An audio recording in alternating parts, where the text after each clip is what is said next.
It's time for the Fast Fusion review for the Nintendo Switch 2. Shortly after the original Switch was released, I reviewed Fast RMX. After seeing this game was going to be a launch title with the Switch 2, I thought I'd follow suit and review it as well. How did it hold up to the Switch 1 title? Let's find out. 2, 1. RMX is the only other Fast game I've played, and just like the others, Fusion is a futuristic pod-like racer where speed is the name of the game. I mean, the title literally has the word fast in it. The vehicles hover over the track and race at subsonic, supersonic, and hypersonic speeds, which is the appropriately named difficulty settings. Scattered along each course are boost panels that will only give you a boost if your vehicle is the same color as the panels. Switching out your color is easily done by pressing X, although I found it to be a bit trickier to remember when to switch your color if your vehicle's paint job is by default red or blue. In addition to boost panels, credit coins are lined up throughout, and picking them up will increase your boost meter. They also act as currency, where at the end of the cup you'll be rewarded with the credits you picked up, as well as how you placed in the cup you raced in. Credits can be exchanged for new pods and cups, and most aren't that expensive, although some require you to play a couple extra playthroughs of cups to unlock. The game's replayability comes in the form of heavy memorization of the tracks. When playing in subsonic difficulty, it's not uncommon to get first place even if you miss multiple boost panels. The higher speed settings don't mess around though, especially in hypersonic mode. You have to hit nearly every, if not all, boost panels if you want to have a chance of getting the gold. However, memorization of the tracks and hugging the rails on bends still won't be enough, and that's where the fusion aspect comes in. Within the garage, as long as you have enough credits, you can fuse any two vehicles together, forming a new one with increased stats. The new pod is graded based on the stats, and I like that the grading was determined by which pod you chose first.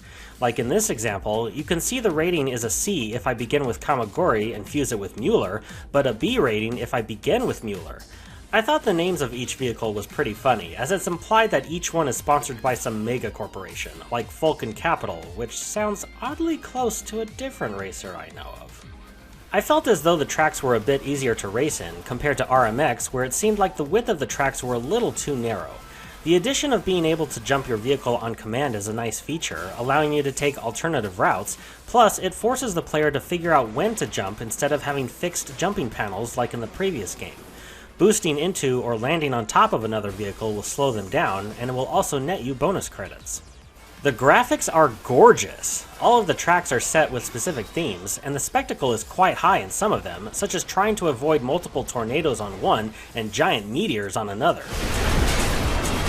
You can play with different graphical and FPS settings, including up to 4K, but everything still looks great even on performance mode, which is full HD and 60 FPS.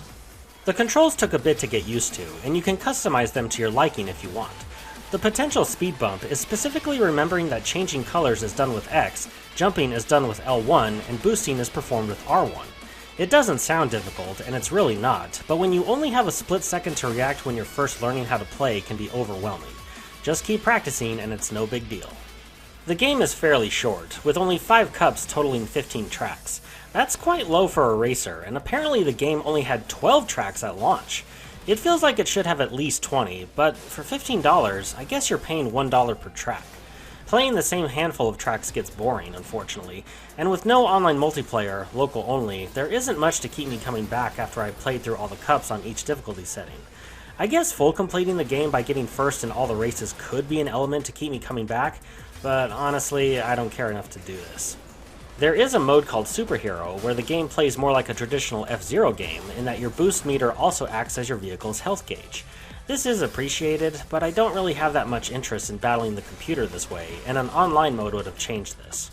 Fast Fusion provides a fun racing experience, but it falls short in terms of long-term replayability and overall content. For $15 though, what we got doesn't feel unjustified, but at the very least made me wish there were more tracks in an online mode. The music is fine and fits well with the overall theme, but just like RMX, I can't really remember what any of them sound like without actually playing the game.